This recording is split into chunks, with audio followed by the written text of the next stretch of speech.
Bueno, queridos alumnos, sean ustedes bienvenidos a esta su clase de la materia Métodos de Estudio Bíblico. Quiero invitarles en este momento a que inclinen su rostro, por favor, y vamos a dirigir unas palabras de oración a nuestro Padre y Creador, para que por medio de la presencia de su Espíritu Santo en nuestras vidas, nos dé la sabiduría necesaria para continuar con nuestras lecciones y para sacar el mejor provecho de ellas. Oremos, por favor. Padre Santo, en este día estamos delante de tu presencia, en el nombre de tu Hijo Jesucristo, nuestro Señor y Salvador, para alabar, bendecir tu nombre y para pedir que tu presencia en nuestras vidas nos ayude a entender tu palabra, a someternos a su guía y a entender cada una de las cosas que tú quieres para nosotros. Gracias, Señor, por darnos el privilegio de estudiar tu palabra y de conocerte en estos tiempos. En el nombre de tu Hijo Jesucristo oramos. Amén. Muy bien, queridos hermanos y alumnos del Seminario Latinoamericano Misionero Bautista. Hoy vamos a empezar con una nueva lección, la lección número 11. Y ya hemos venido estudiando unas lecciones anteriores. Hemos visto la Biblia desde diferentes puntos o aspectos. Por decir, lo hemos visto como un panorama completo, como un único libro.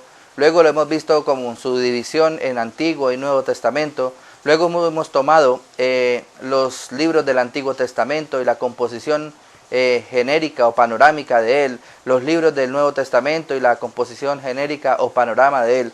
Pero ahora reiniciamos una vez más con el Antiguo Testamento. Pero vamos a mirarlo desde otro enfoque. Hoy vamos a estar hablando entonces en nuestra clase acerca de los temas del Antiguo Testamento. Cuando hablamos de temas estamos hablando de temática, o sea, de tópicos o cosas específicas que queremos encontrar dentro de uno o dos o tres o más libros del mismo Antiguo Testamento que hacen referencia los unos a los otros. Bien, podemos mirar entonces cómo algunas de las cosas que se van a dar en los temas del Antiguo Testamento están aquí. Junto con el estudio de la Biblia libro por libro, es también posible y necesario que nos dediquemos al estudio de temas o tópicos, que pueden ser hallados en los libros particulares o repartidos en largas secciones de las Escrituras.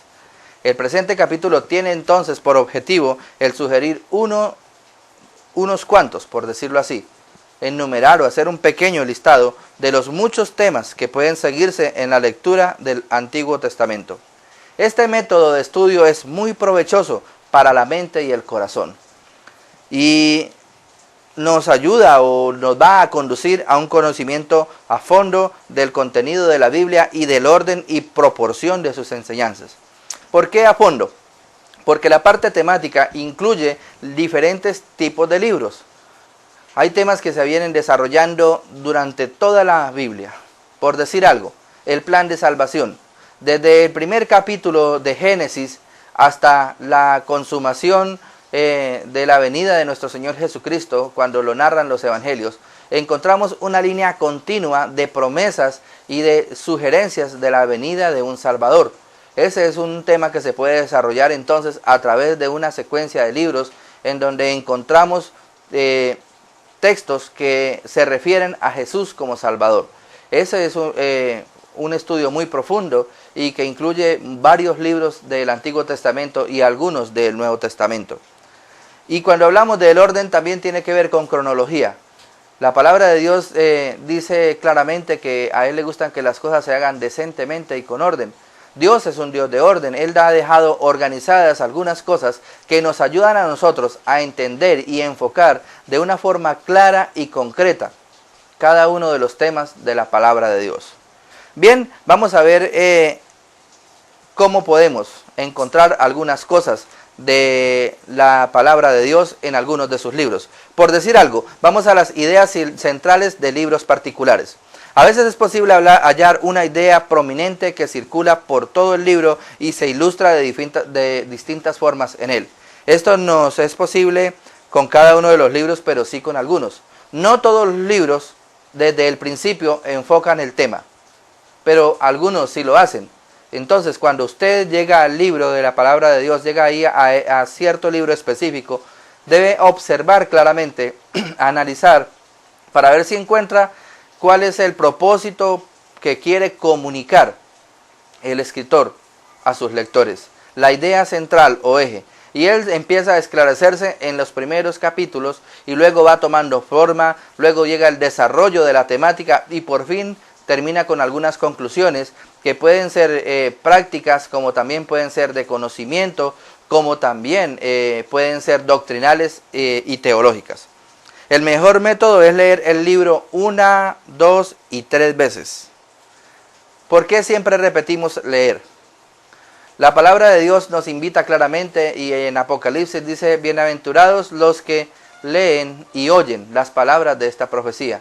Nuestro Señor Jesucristo en Juan 5:39 nos instó o nos invitó y dijo que escudriñáramos las Escrituras. Es imposible usted escudriñar las Escrituras, hacer un estudio de las Escrituras si no las lee. Es necesario entonces que usted se tome un tiempo específico para que lea continuamente la palabra de Dios. Tome el libro y saboréelo, degústelo, porción por porción, paso a paso, 1, 2, 3 veces, pero siempre que consulte el libro vaya con una pregunta en mente, y es, ¿qué quiere decir? ¿Quién está hablando? ¿De qué está hablando? ¿Cuál es el propósito? Entonces usted va a empezar a armar en su mente una cantidad de conceptos claros acerca de lo que la Escritura está enseñando, y esto le va a ayudar a tener un mejor entendimiento del propósito del libro. Génesis, como hemos visto, por decir algo, un ejemplo, se trata del libro de orígenes y comienzos, y todo el libro ilustra la idea. Es uno de los libros que fácilmente encontramos la idea central o concepto central que quiere manejar el escritor allí en el primer libro del Pentateuco. Éxodo parece tener como nota clave la redención, la necesidad, el método y los resultados de redención forman la sustancia del libro. Y hablamos de redención, podemos ver que aquí hay un gran paralelo con el propósito de la venida de Cristo y lo que ocurre con el pueblo de Israel en Egipto. Redención es redimir, es rescatar, es pagar el precio para liberar algo. Tengamos en cuenta algo parecido a lo que ocurre en nuestros días cuando secuestran a una persona. La persona está ya presa, detenida, pero está sujeta a esclavitud, no por su propia voluntad, sino porque el otro lo tiene dominado, sostenido. Pues bien, Éxodo nos narra la historia de un pueblo esclavo que es redimido por Dios, que es sacado, que ha pagado un precio para sacarlo y darle la libertad que está esperando. Esos son, digamos, el tema central del libro de Éxodo, y es la redención del pueblo de Dios. Levítico, la idea central es quizá la de adoración. Como nosotros bien sabemos, una de las tribus de Israel fue la tribu de Leví, una tribu que fue consagrada al Señor para servirle en el templo, para adorarle, para prestar el servicio de alabanza y adoración en medio del pueblo de Israel. Por eso toma el nombre de Levítico este libro. Y allí entonces nos narra una cantidad de elementos ceremoniales dentro de la relación del pueblo de Dios con Dios mismo, y cómo Dios espera que el pueblo responda, le alabe, le adore, le exalte. Si podemos mirar un poquitico más adelante, podemos observar Job y cómo tiene una idea, la clave de este libro parece ser la providencia de Dios, la dependencia de un hombre que reconoce que Dios provee todo lo necesario para su bienestar. Y en el de los Salmos es la comunión con Dios, una relación con Dios. Entonces podemos mirar aquí algo bien especial. Y hagamos una pequeña lista. Génesis, Éxodo, Levítico, luego vamos a mirar algo de Job, Salmos. Muy bien, queridos alumnos, es importante que ustedes siempre tengan en mente algo. Nunca vamos a nombrar todos los libros de la palabra de Dios. ¿Por qué no los vamos a nombrar todos? Porque resulta que si no los nombramos todos, entonces que si nosotros los nombramos todos, entonces estamos quitándole la oportunidad a usted para que desarrolle una buena tarea. Por favor, entonces vamos a hacer un pequeño análisis de cada uno de estos libros y sus contenidos.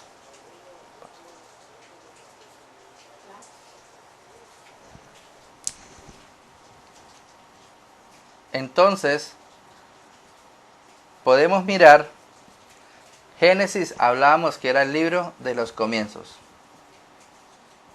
el inicio de las cosas. Bien, como estamos hablando de temas, entonces este libro de comienzos podíamos fijar un tema específico que nos ayude a entender cuál es el propósito de ese libro. Podríamos hablar de los comienzos del hombre. Y allí tomar los versículos, los textos específicos que nos hablan acerca de los comienzos del hombre. O podríamos también tomar otro tema, podría ser los comienzos de la creación.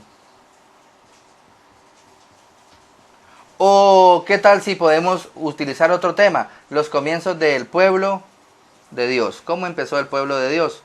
Todos estos son temas que puede usted sacar si discrimina y divide o separa cada uno de ellos dentro de la lectura completa del libro de Génesis. Pero también podemos mirar otra parte bien específica que tiene que ver con el libro de Éxodo. Ahora, ya en Génesis encontramos que hay un nuevo pueblo que Dios ha escogido para llevar su mensaje, pero podemos ahora mirar no solamente el pueblo de Dios, analicemos el pueblo de Dios o Israel. Estas son ideas o sugerencias que le estoy dando para hacer usted un buen estudio dentro de estos libros. Luego podríamos saber la historia de Israel. Israel en Egipto, por decir algo. Israel en Egipto. Y temas similares a estos. Eso le va a ayudar a usted en tener un concepto más claro de cada uno de los temas que se desarrollan en los libros de una forma individual. En Levítico hablábamos acerca de las ceremonias. ¿Qué tal si usted enfoca esta parte y dice, bueno, ¿cómo adoraba el pueblo a Dios? En Job, la relación de dependencia de Dios.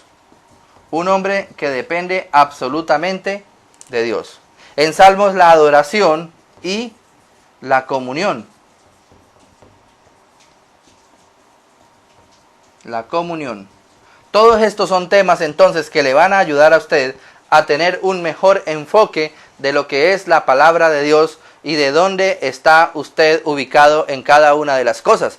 Ahora, los ejemplos anteriores son solo ilustraciones claras del método, pero hay otras más disponibles para que el que piense con cuidado, y ojo, utilizamos la palabra pensar para que usted tenga un tiempo de analizar, de observar cada uno de los detalles que quiere enfocar. Esto implica entonces claramente que debe disponer de un tiempo claro y concreto y llegar con una idea fija en su mente al momento de abrir la escritura. Un consejo que dábamos al principio y que se vuelve repetitivo en este momento de la clase es: por favor, no abra la Biblia al azar, no la abra en cualquier página y no lea cualquier cosa, sino que vaya con un propósito claro en el estudio de la palabra de Dios. Porque si usted no lleva un propósito claro, no va a obtener ningún fruto de este propósito. Entonces el tiempo que está invirtiendo en leer la palabra de Dios va a ser un tiempo perdido, infructuoso, y pronto usted se va a desanimar y no va a encontrar provecho en lo que está desarrollando. Otro método bien especial es el método biográfico. Ayer tocábamos este tópico y la biografía quiere decir o narra la historia de la vida de algunas de las personas de la Escritura. Usted puede buscar cualquier nombre de la Biblia y dedicarse a investigar sobre él.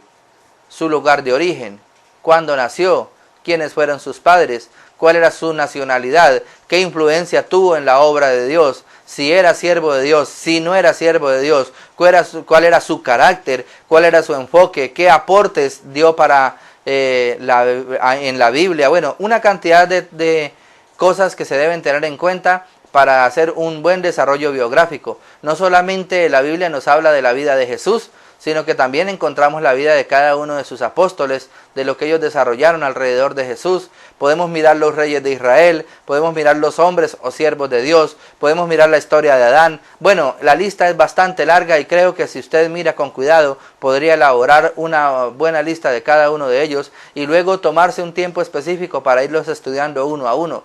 Entonces, allí encontrará usted también una gran riqueza para explotar y para preparar algunos temas que no solamente son de ayuda en su aprendizaje, sino que al momento de ir a exponer la palabra de Dios a otras personas, puede hablar de cada personaje que incluye la Biblia de una forma específica y de gran ayuda en la enseñanza. Otra forma de hacer o de preparar un tema de la Biblia tiene que ver con los periodos históricos. La forma de analizar la palabra de Dios tiene que ver con la cronología. Usted puede hacer una raya, una línea del tiempo y allí ubicarse en cada contexto histórico. ¿Quién fue primero? ¿Dónde estuvo? Y a través de esa parte cronológica puede encontrar entonces las descendencias, la genealogía, el orden de las cosas, cómo se fueron desarrollando, cómo la historia es una historia secuencial, que viene una escena tras otra, pero siempre con el mismo propósito, y es el de comunicar de una forma clara la palabra de Dios. Ahora, otra forma que usted puede utilizar para estudiar la palabra de Dios tiene que ver, por decir algo, los milagros. Ese es otro tema. ¿Qué tal si enfoca los milagros en el Antiguo Testamento? Nótese y puede estudiar las 4 épocas en que ocurrieron. Es notable que no aparezcan al azar, sino en tiempos específicos. Los milagros en el Antiguo Testamento o señales hechas por hombres de Dios, pero enviados por Dios directamente, tenían propósitos definidos. Los milagros que hizo Moisés allí con las 7 plagas en Egipto, por decir algo, la apertura del Mar Muerto, el agua en las peñas cuando van por el desierto y piden agua, son milagros hechos por Dios allí en el Antiguo Testamento, pero tienen un propósito definido y usted podría estudiarlos para encontrar respuesta a algunas de las preguntas que tiene o inquietudes que tenga en su aprendizaje. Otro enfoque temático. El otro enfoque temático es la obra del profeta. ¿Qué tal si analizamos los profetas del Antiguo Testamento? ¿Qué cosas podríamos saber de ellos? Por decir algo, ¿cómo fueron llamados? ¿Qué actitud asumieron cuando Dios los llamó? ¿Cómo respondieron ante ese llamado? ¿En qué contexto sociocultural vivieron? ¿Cuál era el rey que gobernaba el país en el tiempo en que el profeta surgió? Ese entorno cultural en el cual el profeta se movía, ¿cómo influyó en su profecía? ¿Cuál era su temática principal? ¿Cuál era el enfoque de la profecía de este hombre? Es necesario entonces que usted tenga en cuenta cada una de las cosas que Dios ha determinado. Por decir algo, podríamos mirar algunas de las cosas que tiene Moisés. Moisés fue en algunos sentidos profeta, él se llama uno, pero Samuel fue el fundador efectivo de la línea profética. La obra del profeta era doble. La primera era dar testimonio de Dios en su época, era una conciencia personificada para el rey y el pueblo. Como Isaías con relación a Ezequías, el profeta era un hombre de estado, un político y un patriota, cuyo objetivo era hacer que el rey y el pueblo se mantuvieran fieles a Dios. El segundo enfoque del profeta en el Antiguo Testamento era dar testimonio de Dios respecto al futuro. Esta es la obra que suele llamarse de predicción y por ella decimos que un profeta es el que predice, pero en el Antiguo Testamento también es el que lleva o el que proclama los mensajes de Dios para el presente. Jonás fue un testigo para su época solamente. Él proclamaba y profetizaba. El significado especial de profeta es el de uno que habla en nombre de otro. A ver, voy a traducirlo a palabras nuestras. Yo digo que un profeta es un razonero. Es simplemente alguien que va y lleva una razón, un mensaje que otro ha enviado. No es el que inventa o el que piensa que Dios quiere hacer algo y se imagina algo y entonces va y lo comunica a los demás. Es alguien que literalmente lleva un mensaje. Como en este caso el mensaje no era escrito, entonces era de viva voz. El profeta, inspirado por el Espíritu Santo, abre sus labios y proclama el mensaje que Dios le ha entregado. Yo creo que las cosas en este tiempo no han cambiado mucho, a pesar de que hoy en día la profecía como revelación, como algo nuevo, no existe. Podríamos ver cómo Dios, por medio de su palabra, sí está enviándonos a nosotros a entregar un mensaje que ya está escrito y que si nos salimos de él, entonces corremos el riesgo de enseñar lo incorrecto y de terminar desviando la sana doctrina. Ahora, otro de los tópicos, hasta el presente hemos considerado algunos de los tópicos históricos más importantes, temas que tratan de hechos y de hombres, contienen su propia enseñanza espiritual para aquellos que insisten estudiándolos, y nadie puede esperar comprender el significado espiritual sin dominar los hechos sobre los cuales está basado. Me explico. Es imposible que usted, sin dominar los hechos, sin dominar el tema, pueda llegar a entender una enseñanza espiritual. La palabra de Dios, allá el apóstol Pablo en Romanos nos dice y enseña claramente que para juzgar las cosas espirituales de Dios, para escudriñar la palabra de Dios y entenderla, debemos ser espirituales. Es muy posible que una persona escéptica, una persona que no confíe en la palabra de Dios, al llegar allí y leer algunas de las cosas no las pueda entender. En el libro de Hebreos nos dice claramente el capítulo 11, versículo 3, que por la fe entendemos. Por la fe entendemos. Quiere decir que el conocimiento o el entendimiento en el creyente viene por medio de la fe. Allá en Santiago también se nos insta, dice que cuando tengamos falta de sabiduría la pidamos a Dios, que Él nos la da abundantemente y sin reproche. Pero termina diciendo el apóstol Santiago, pero pida con fe. O sea que el entendimiento sí tiene que ver o está directamente correlacionado con la fe. Es por eso, hermano, que una invitación clara en esta mañana que quiero dejar en su corazón es, por favor, evalúe el aspecto de su fe. Si usted tiene una fe sólida, una fe madura, que lo lleva al conocimiento de la palabra y que le ayuda a entender, a aplicar y a enseñar estos principios, estas verdades espirituales que solo están dadas para aquellos que realmente son espirituales. Otros tópicos bien claves son las doctrinas. En el Antiguo Testamento encontramos principios o doctrinas. Ya hemos considerado métodos apropiados para estudiar los hechos históricos, la estructura literaria que hay en los fundamentos del Antiguo Testamento. Estos hechos, como hemos visto, llevan sus propias lecciones particulares. Es necesario, sin embargo, ir más lejos y considerar la enseñanza espiritual del Antiguo Testamento en conjunto. Hay diversidad, por decir así, de verdades espirituales que podemos descubrir desde Génesis hasta Malaquías, y es un deber y un privilegio el descubrir lo que tiene que decirnos el Antiguo Testamento con respecto a las grandes realidades espirituales que afectan la vida del hombre.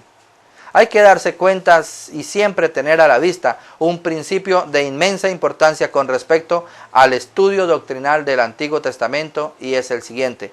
Por favor, yo le pido que tenga muy en cuenta estos datos, que si usted tiene su libro de texto de estudio bíblico, de métodos de estudio bíblico en sus manos, lo subraye y haga unas notas paralelas en él. Y es el carácter progresivo de la revelación. Me explico.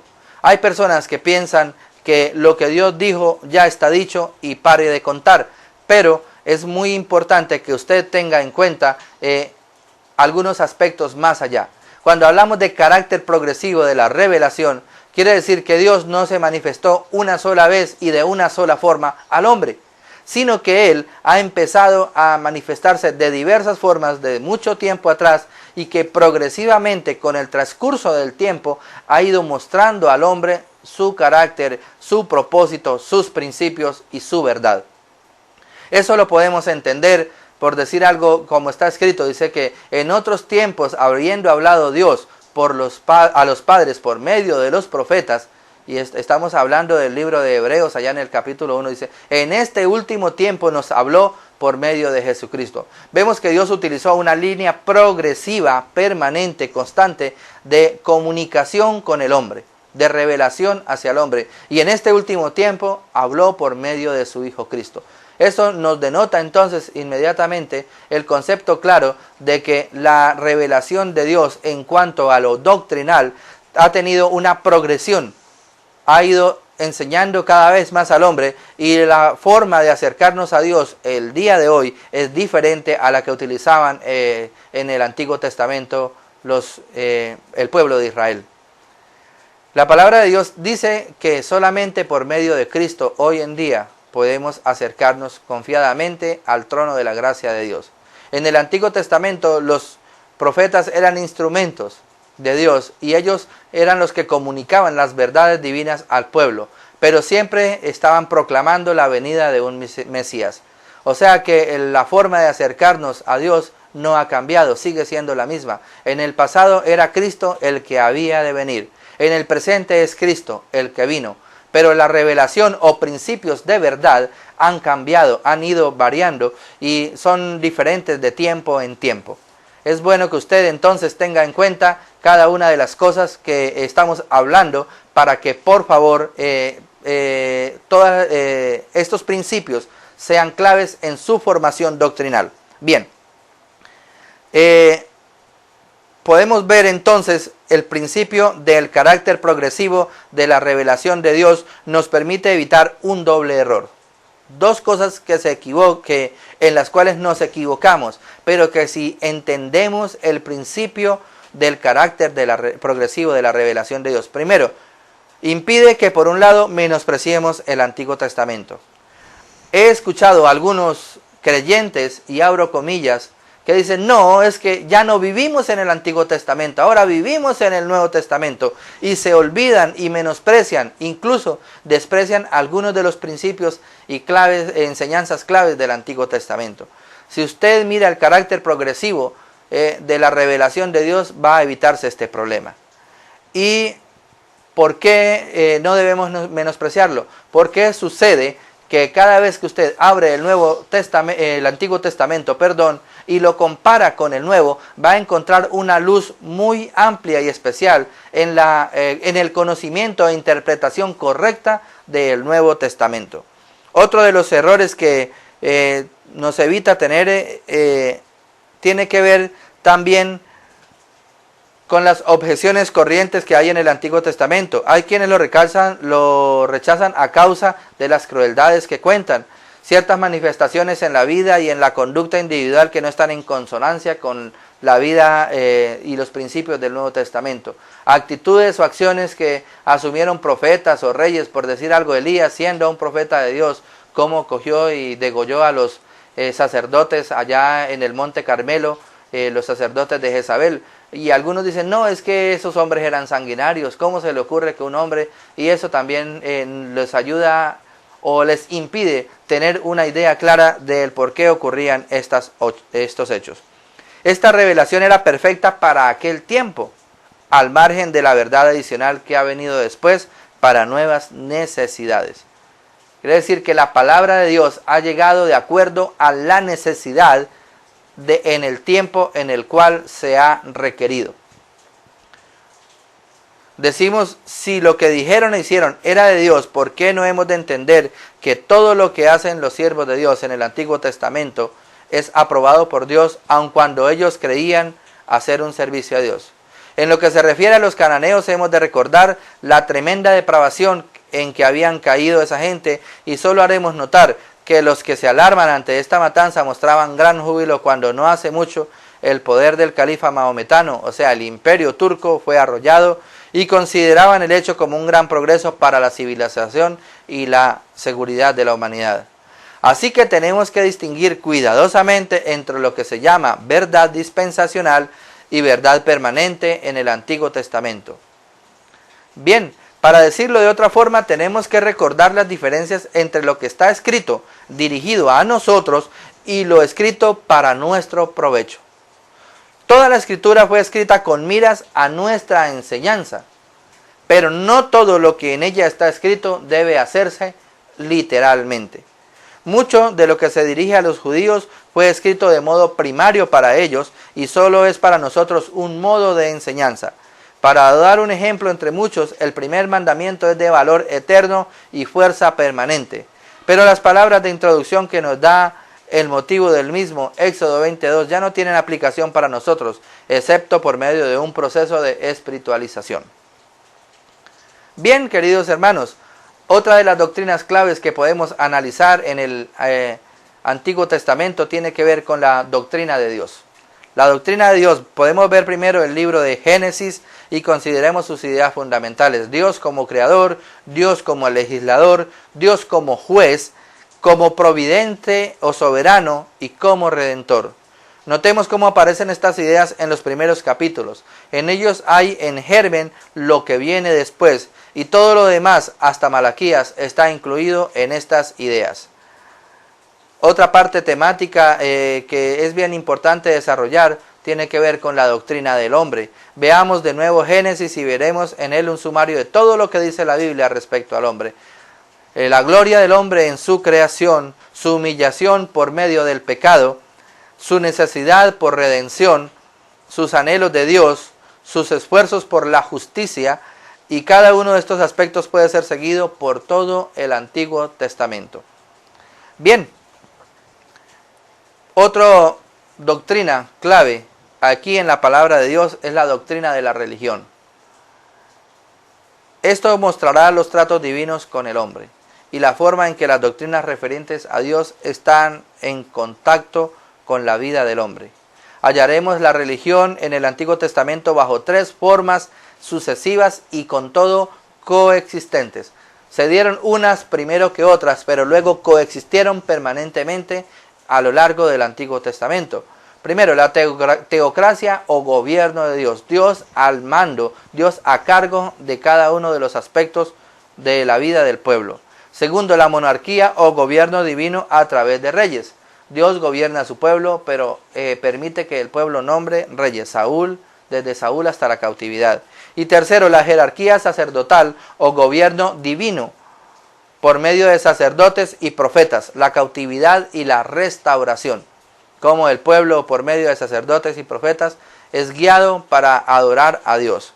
Ahora, otro punto temático bien interesante para desarrollar en el Antiguo Testamento es la doctrina acerca de Cristo. Cristo en el Antiguo Testamento. Cómo el Antiguo Testamento revela a Cristo como Salvador, la promesa del Mesías, el que va a venir a rescatar a su pueblo de sus pecados, de la esclavitud. Cristo puede verse revelado en la profecía y podemos evaluar cada uno de los profetas y qué tópicos o qué cosas hablaron acerca de Jesucristo y su venida, acerca de la obra redentora de Cristo cuando Él viniera. Cristo en el ritual, la simbología en cada uno de los ritos del Antiguo Testamento, cómo representaban a Cristo, por decir algo, la Pascua, el cordero que inmolaban para la libertad el día que salió el pueblo de Egipto. Cosas como estas muestran o son el reflejo de la promesa de Dios y el símbolo de Cristo en cada uno de ellos. La tipología o Cristo en tipos personales, vemos a profetas que fueron tipos de Jesús. También podemos observar otros temas como, por decir algo, junto con la tipología de Cristo, mirar la proyección de su trabajo, evaluar también claramente lo que Él hizo. Bien, queridos hermanos, vamos a sacar una pequeña conclusión en esta clase. Y es la siguiente. Si usted mira la diversidad de temática que tiene el Antiguo Testamento, ¿qué tal si se dedica 1 o 2 minutos de su tiempo y saca una lista de temas que usted quisiera conocer del Antiguo Testamento? Saque esa lista como un ejercicio práctico. Luego, después de que ya tenga la lista, entonces empiece en una concordancia bíblica a buscar los diferentes textos en el Antiguo Testamento que hablen del tema o tópico que usted quiere ver. Y luego entonces empiece a armar un bosquejo de ese tema. Va a encontrar usted una gran cantidad de elementos que enriquecen grandemente su conocimiento de la palabra de Dios. El estudio del Antiguo Testamento por temas es enriquecedor, es formador, es de crecimiento espiritual, desarrolla y establece principios claves en su vida y aparte de eso le ayuda a encontrar un punto de disciplina en cuanto al estudio de la palabra. Espero que podamos vernos en la siguiente lección, querido hermano y amigo. Que el Señor le continúe bendiciendo y que pueda tener éxito en cada una de sus labores. Muchas gracias y hasta una próxima ocasión. Que Dios les bendiga.